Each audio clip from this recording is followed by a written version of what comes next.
guys, welcome back to my channel. So in this video I'm going to be showing you guys how to make this little girl's dress. So I'm making this for a 6-year-old, but you can always change the measurement around for any size you're working with. So the first thing I'm going to do is to insert her shoulder measurement.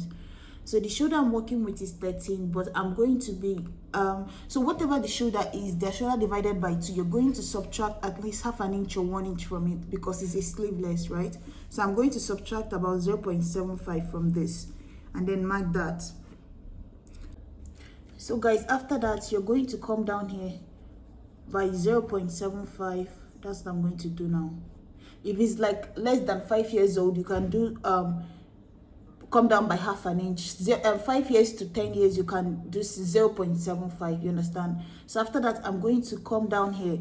If you don't know how to calculate the arm length, you're going armhole length, what you're going to do is just use their bust divided by 6 plus 1.5. That's round their chest. So whatever you get is what you use here. So I'm going to go ahead and mark that. And then after that, you're going to come into the neckline. Less than 5-year-old, from 5-year-old down, I like to do 2 inches, but from 5-year-old to 10, I do 2.5, right? So I'm going to do 2.5 here for the neck width, and then connect it this way, all the way to the top, like this. And then the next thing is to give it a curve up here for the armhole this way. And then once that is done, I'm going to do 1 inch for the neck depth for the back, and then about 3 inches, or you can also do 2.5 because this is a child. So I'm going to do 2.5 for the width here. So guys, what I'm trying to explain here is, so it's from 0 to 5 and then to 10, right? That's what I'm trying to show you guys. Sorry, from let's say like 1-year-old to 1 to 5 and then 5 to 10. So from 1 to 5, you can go ahead and do neck depth of like 2 inches, 2 inches, and then from this age range you can do 2.5. You can also do the same thing for their width, but guys, I'm just trying to give you guys an estimated number because people always ask, how do I do it if it's a smaller child or a bigger child? This range of number would work, but you know how maybe the baby looks or the child looks. If they look like maybe chubby, you can always add or reduce. It depends on you, but like I'm giving you what you can walk around with. So now after that, I'm going to give it a curve for the neckline. So now we are going to come down to the waist and do her waist measurement. So basically the width we have here, you see this fabric is on a fold, the other one is also on a fold.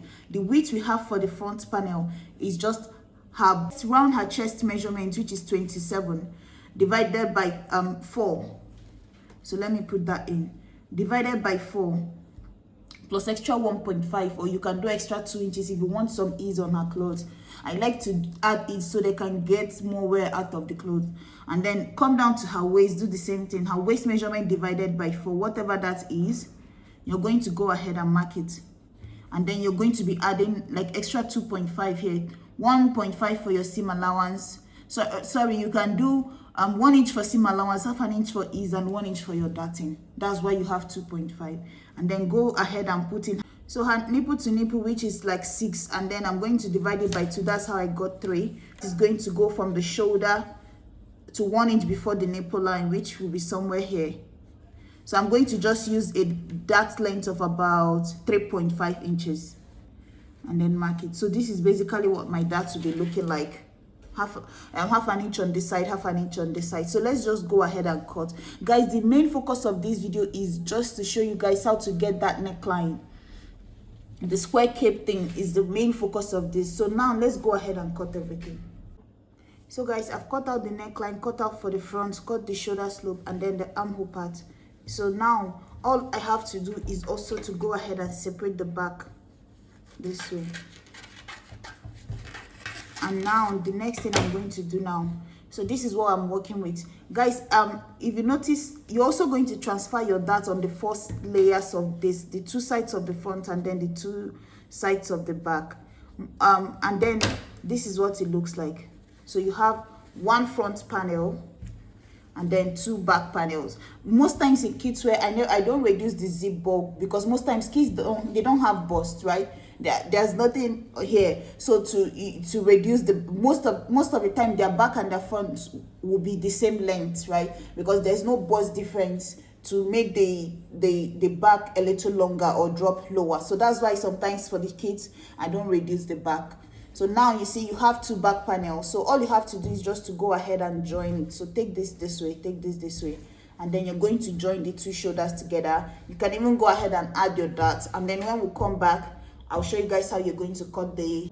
So guys, you see I've joined the shoulder together. I use bias to finish up the armhole. So you see what I have now. I've also gone ahead, picked my dart and ironed it. So what I'm going to do now is just to join it together this way, like the way you're seeing now. Fold it into 2 like this, right?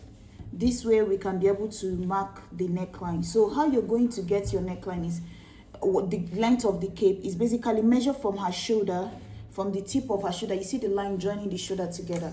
You're going to measure from that point down to where the armhole is, but come down like 1.5 below where the armhole is, or at least 2 inches below the armhole, because if you look at it, the cape came down enough. So 2 inches below the armhole line. So the armhole for me was at 6. 2 inches below that is like, let's say 8, and then I need half an inch to sew it, right? So that's why you're going to measure yours like that, and then you say I have 8.5 here, and then also 8.5 at this other end. So this is for the back and the front. And then how you're going to get the width is basically their shoulder measurement that you use. Remember when I said her shoulder was 13.5, so if 13.5 divided by 2 will give me 6.5, then plus extra 1 inch, that's why I have 7.5 here. That 1 inch will include my seam allowance to sew up the side of the cape. So everything I'm saying here includes my seam allowance, and this is actually on a fold, and I have 2 pieces of it here. So you see I folded it into 2 because I'm cutting the 2 at the same time. So now let me go ahead and place it back where it's supposed to be, and then I'm going to take this one this way, and then I'm going to join it, making sure that this center, you see how I marked this line, I just folded this so that I can be able to tell where half of this is, because half is going to the back, half is going to the front. And then you're going to place it, making sure that the center line where the shoulder is, the shoulder slope is right on that line, right? Because that's the only way you will know where the center is. And then this is what I'm working with now. Once you place it, guys, make sure to open up the neckline so it can go, right? Widen it up and relax it. If you relax it, it will look something like an angle. So now I'm going to just go ahead now, after placing everything correctly. So guys, now I'm just going to use my chalk to mark out the neckline. Guys, another way to determine the neckline for your child is just to go ahead and measure their neck. That way you know that, and then subtract the 1 inch for your zipper, and make sure that whatever you measured here is not too tight, because once you add this collar, if the neck is too small, it's going to be hard to release it even more. So if you go ahead and measure around their neck, remove this here, and make sure that whatever you get will be enough. Like you place your tape this way and measure around. If it's okay, you feel like it's slack enough, maybe your, and it's also easy to pass your finger around, then you can use that particular measurement, right? So now what I'm going to do is just to go ahead and mark out this neckline here. So you see, because I'm going to be cutting this off, this part now I'm going to be cutting it off. So so guys, this is what we have now. I've cut this out, removed it, so the circle part is done. So now what I'm going to do is just to split open this back, because it's going to be entering into my zipper. So that's basically all we have. So you see, now I'm going to go ahead and remove this, open it up this way, and then I'm going to take this now. You see the way it's looking like this. I'm going to place it on this like this, you see. But remember, I'm still going to go ahead and design this one here. So before that, what I'm going to do, let me show you guys what this is looking like right now. So you're going to be sewing this on this circle, just so you know. I know you might be wondering why I didn't cut off the excess. It's because you've already made this shoulder slope. That's why you were having that excess by the side. It wasn't just straight like this. But once they wear it now, this part now is going to go over this part, and then everything will equalize. But in the meantime, I'll go ahead now and turn the wrong side of this and sew it close. I'm going to sew close here, all the way to the center, and then flip it inside out and iron it. So making sure that the right side is facing each other. That's how I cut out my own. So this is actually my right, and this is actually my right. So I'm going to start from here now and sew this close all the way to this other side. Come over to here, And then once I'm done, I'm going to be only be leaving this open because it's going inside of the zip. Every other thing will be sewed close.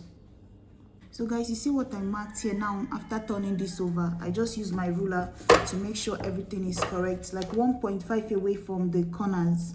That's how I did it. And now what I'm going to do is just to take this fabric. You can start from wherever you want to, and then you can just continue. So you're basically going to use it in form of a bias. Fold one edge and then the other edge this way. Place it on this and then keep sewing it all the way down. Depending on the corner where you want it to stop, you can stop here and then do the same all over. So guys, this is it here. You see how far we've come. So this is what I have now left. So what I'm going to do is just try to make a bow out of it, right? So basically fold it into two and then press it down in between this way, right? And then I'm going to find one end here and just sew it down on that part. So that's basically how I'm going to do it now that it's done. But before that, I can do that later. But before that, now let me show you guys how I'm going to join this to the neckline. So I'm going to join it from the inside and then flip it out. So guys, you see this is the right and then this is also the right. You see how I placed this on top of each other. So I'm just going to go ahead and sew this round now. And once I finish sewing it round, I'm going to flip this out. Guys, you know I've not ironed my own, but you understand what I'm saying. So this is what it should look like once you notch the part under. And then once you're done, you go ahead and take the two side seam. Try to avoid sewing your collar in. Close up your side seam. If you want, you can make a belt and insert in between here, just so you can help to pull the waist a little bit together. I think I'll be doing that because I already made my belt. Just make something that looks like this, 5 inches of width, and as long as you would want it to be. Sew it, flip it in and iron it. So if I want to add a belt now, what I'm going to do is come up here at least 1 inch or 1.5, put this in between, and then close up my side seam. Do it on the other side to take it, press it on top of each other this way. Insert a belt 1.5 above the end or 1 inch before the end. Close this up, and then I have my upper bodice before I attach it to the bottom. So guys, this is it here. You see what it looks like now. So this is the bottom part here, and this is what it looks like at the moment. So now guys, the next thing I have to do is to join the bottom part to it. So how you're going to calculate it is basically their shoulder to their waist. So sorry, their shoulder to their waist, whatever it is. So let's say it's 10. So let's say her shoulder to waist is 10 or whatever it is, right? You're going to subtract it from the full length of the dress. So let's say the full length of the dress is supposed to be 30. So you're going to subtract her shoulder to waist, which is 10, from the shoulder to the knee or whatever it is, which is 30. So you're going to be left with 20. So that means the length of this hair is going to be 20 inches, but you're going to add extra plus 1.5. This 1.5 will be half an inch to join this to this, and then 1 inch to fold the edge like this. And guys, how you're going to calculate the width you use to gather it is basically round her waist. That's starting from the back up to the front times 3, because as a child you always want their gather to look puffy. If your fabric is not enough, times 2.5 will also work. So whatever you get, if it's 20 that is round your waist, times 3, that will be, let's say, 60. So, or times 2.5. So that's how you're going to get the gather for it. And guys, you can then add this. This is just a piece of this fabric, about 1.5 inch of width, and then I just sewed it at the upper part and at the lower part, like you're sewing a bias. You can do 2. You can come up here, add another one, but I think 1 is just okay for me. So I'm just going to go ahead, add this to this, and then go to the back and add my zipper, and that's basically it. So I'll bring it back so you guys can see. You see, I also added a belt because I always like kids wear to have a belt. It just makes it look better. So let me go ahead and join this and bring it back. So guys, you see what the back is looking like. I don't have a zip at the moment, so but once I get my zip, I'll just rip this seam open and then insert a zip coming from the back all the way to the top. But you see, this is relaxed now. That's why I said you guys shouldn't cut off anything. It will still relax. It's just that at that point it will be looking like you need to cut off something. You see what it looks like. So let me turn the front too, so you guys can see. You see the front? I've also gone ahead and used a needle to tack this down at one corner, you see. So this is basically what this looks like. This is the bottom part of the dress. Like I said, this is a 7-year-old, so that's why it looks quite long. So thank you guys so much for watching, and I'll see you in my next video. Guys, please like, share and subscribe. Bye.